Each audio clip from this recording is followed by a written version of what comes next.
Praise lord. Welcome to the channel. నేను Jesus దేవుని మహాకృపను బట్టి అందరూ క్షేమంగా ఉన్నారని ఆశిస్తా ఉన్నాను. ఈ దినం దేవుని వాక్యం ఆదికాండం 46వ అధ్యాయం 30వ వచనం. అప్పుడు ఇజ్రాయేలు యోసేపుతో, నీవింకా బ్రతికి ఉన్నావు, నీ ముఖము చూచితిని కనుక నేనికను చనిపోదునని చెప్పెను. ఈ దినం మనం ఇజ్రాయేల్ గారి జీవితం నుండి మరొక విషయాన్ని ధ్యానించబోతా ఉన్నాం. అదేమనగా, ఇజ్రాయేల్ గారు తనకి ఎంతో ఇష్టమైన తన కుమారుడు చిన్నతనం నుండి తనకి దూరమయ్యారు. తను వస్తాడని ఆశ, కోరిక ఏమీ లేవు. కానీ ఆయన చనిపోబోయే ముందైనా నేను చూడగలనా, చూడలేనేమో అని తన ఆలోచన అయి ఉండొచ్చు ఈ మాటల ప్రకారం. కానీ అటువంటి క్లిష్ట పరిస్థితుల్లో దేవుడు మాత్రమే ఇజ్రాయేల్ గారికి సహాయం చేశారు.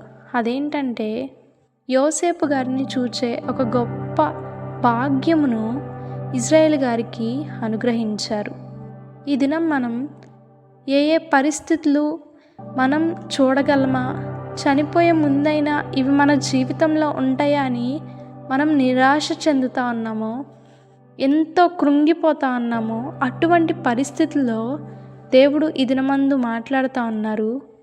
నీవు చనిపోవటకు ముందే, నీ స్థితి మారక ముందే నీకు ఆశీర్వాదంను నేను ఇవ్వబోతా ఉన్నానని దేవుడు వాగ్దానం చేస్తూ ఉన్నాడు. ఆ వాగ్దానం పొందుకోవాలంటే దేవుని మీద నమ్మకం, విశ్వాసం కొనసాగించాలి. ప్రార్థించుకుందాం. మమ్మల్ని మిక్కిలిగా ప్రేమించిన మా ప్రియ పరలోకపు తండ్రి, గడిచిన కాలమంతా నీ దయారెక్కల క్రింద మమ్మల్ని ఎంతో భద్రపరిచి క్షేమమునిచ్చి ప్రభా నాయన, ఇటు రీతిగా ప్రభా మా ఎండిపోయిన బ్రతుకులకు జీవం పోసినట్లు నీవివ్వబోతున్న ఆశీర్వాదములను బట్టి మీ కృతజ్ఞతాస్తుతులు చెల్లిస్తా ఉన్నాం తండ్రి. దేవా, నిరీక్షణ కలిగి నీవివ్వబోతున్న ఆశీర్వాదములు పొందుకునే కృపను అనుగ్రహించమని యేసు పరిశుద్ధ నామంలో అడిగి వేడుకొని పొందుకొని ఉన్నాము తండ్రి. ఆమెన్. Praise lord.